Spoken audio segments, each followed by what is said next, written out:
Hello students, welcome everyone. I am Mrs. Divya. Today I am going to start with another important topic in your second year biology syllabus, that is from unit 8 biology and human welfare. The topic is chapter 10 microbes in human welfare. So this is the first lecture.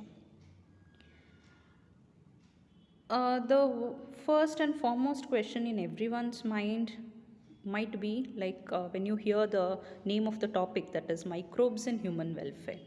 The first question will be, what are actually microbes?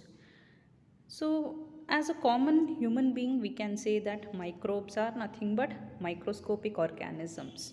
But as a biologist, we say that microbes are unicellular small organisms. They are microscopic, that means which are not visible to the naked eyes because they have a size of 0.1 millimeters or less. They can therefore be seen only under the microscope, right? So the branch of biology which deals with the study of these microbes is called as microbiology.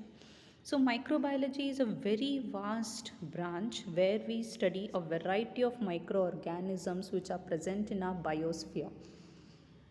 They are present everywhere, inside the soil, in all types of waters, in air, on dust particles, inside and outside our bodies, as well as in the other animals and plants. Then they even occur in most inhospitable places also, where there is no life forms can exist, such as in very low temperatures like the snow, or in higher temperatures like inside the thermal vents, inside the geysers with temperature of 100 degrees Celsius. They might be present deep inside the soil, in highly acidic habitats also. So in any kind of habitat we find these different types of microbes.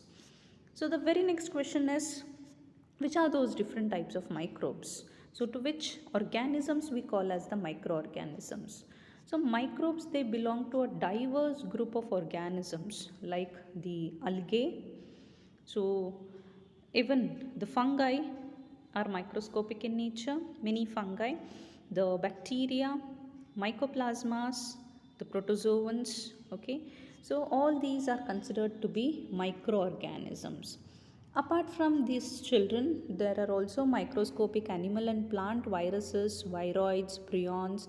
They are also included in this group of microbes itself. They are mostly the infectious agents, okay.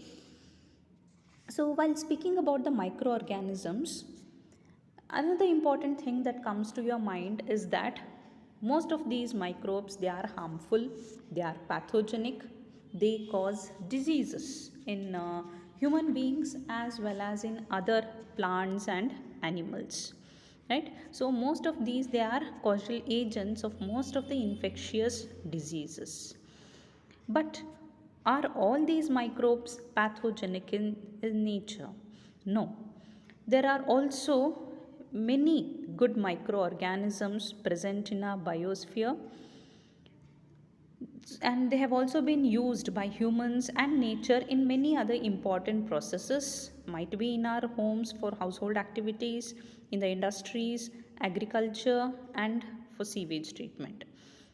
So, it is actually the applied branch of biology, microbiology, where we can study these different uses of microorganisms.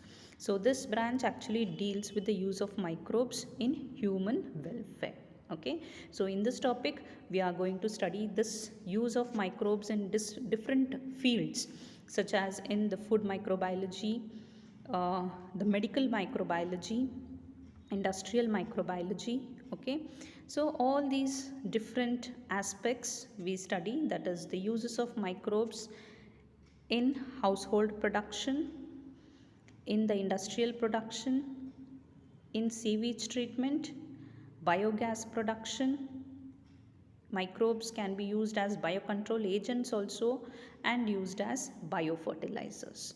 So all these aspects we are going to discuss in this topic, children. So the contents we are going to cover in this topic, that is the microbes in human welfare, is the different uses of microorganisms in different fields, such as the microbes in household products, use of microbes in industrial products, microbes in sewage treatment, the use of microbes in the production of biogas, the use of microbes as biocontrol agents, the use of microbes as biofertilizers. Okay, so in the next video we'll start with the first use of microbes is that is in the household products. Okay, thank you very much.